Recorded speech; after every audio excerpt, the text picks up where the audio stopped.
Hi అండి. పచ్చినెత్తలని క్రిస్పీగా టేస్టీగా ఎలా ఫ్రై చేసుకోవచ్చో చూపిస్తాను. ముందుగా ఒక పావు కేజీ పచ్చినెత్తలని బాగా కడిగి శుభ్రపరిచి తీసుకోవాలి.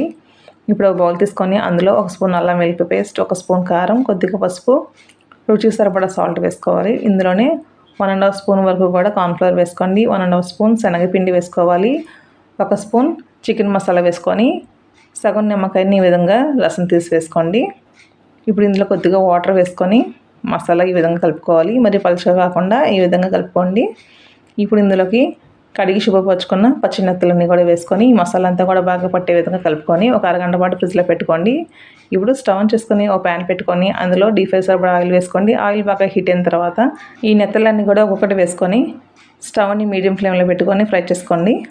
ఈ విధంగా ఎర్రగా ఫ్రై అయిన తర్వాత ఇవన్నీ కూడా బౌల్లో తీసుకొని మిగిలిన నెత్తలన్నీ కూడా ఫ్రై చేసుకోండి. అంతేనండి, ఎంతో టేస్టీ అయిన కరకరలాడే నెత్తళ్ళ ఫ్రై. మీరు ఒకసారి ఇలా ట్రై చేయండి.